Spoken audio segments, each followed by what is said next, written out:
Hello and good morning grade 5. Welcome to computer class.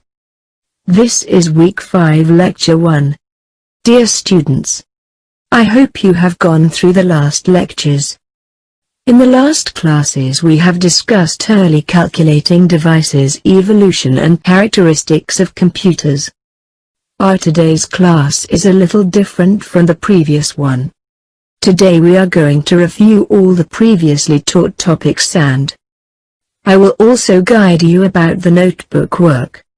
Before starting our class, you all are requested to be ready with your textbooks, notebooks, and pencils. Make sure your writing is neat. As I have already told you, today we are focusing on all questions which are mentioned in our exercise. Students, after completion of all work you are supposed to send the pictures of your work in Google Classroom for checking.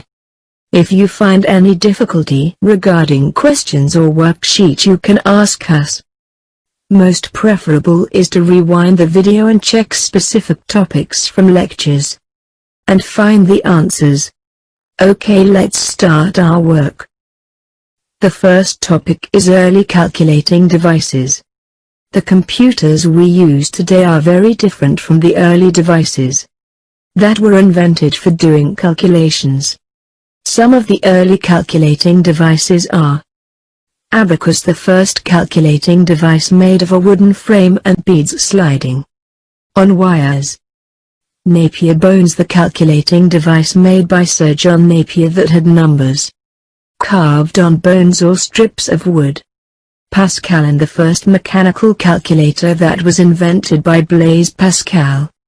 Difference engine machine invented by Charles Babbage for preparing mathematical tables.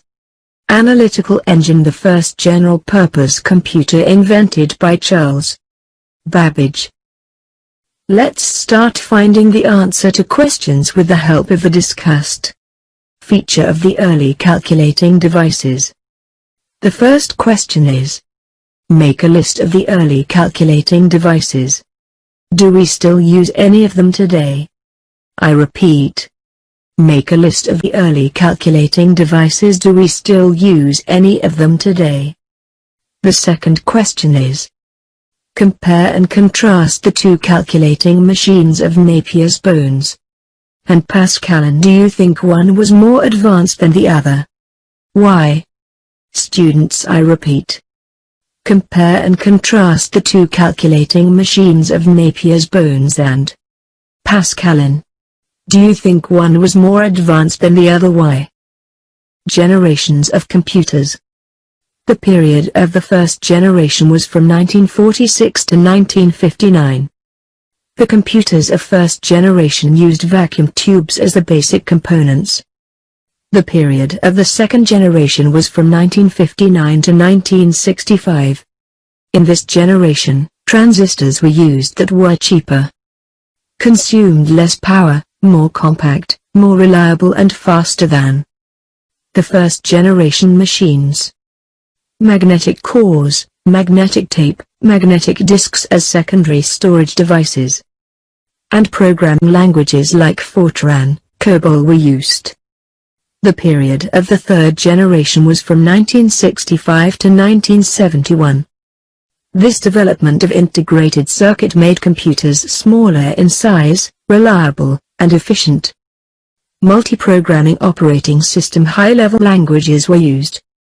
The period of the fourth generation was from 1971 to 1980. Computers of the fourth generation used very large-scale integrated circuits. The use of microprocessors resulted in decreased size and increased efficiency.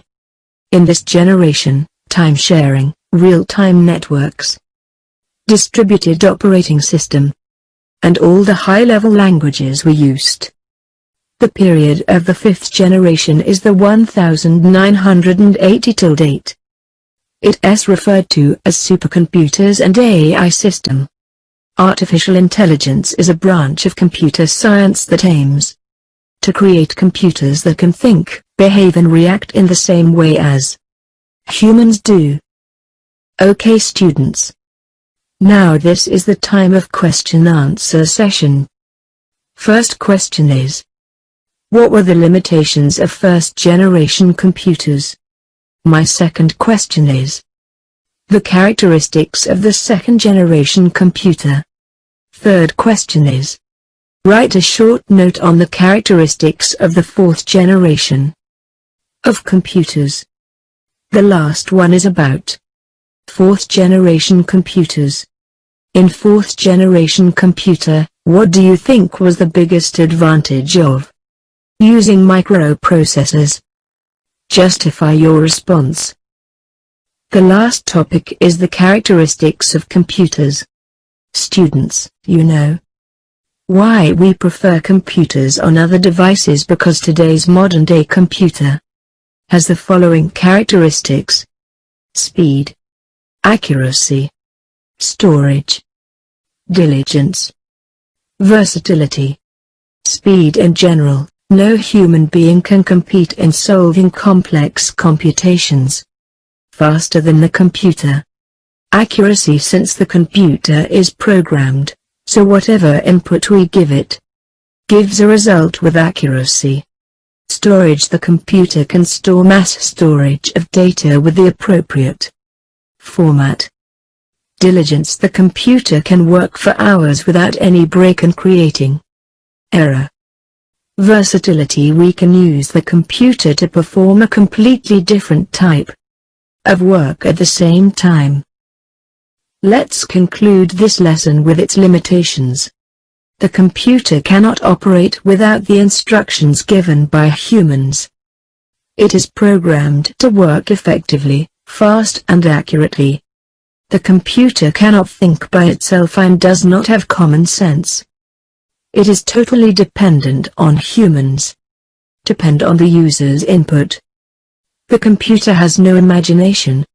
Cannot detect an error in logic. Cannot take its own decisions. Even the concept of artificial intelligence shows that computers can think. But still, this concept is dependent on the set of instructions. It cannot take any decision. It can only perform the tasks that are instructed by the users. Okay, students. That's all for this class. If you have any questions in your mind, you can ask. We are always here to help you. See you in the next class. Good day.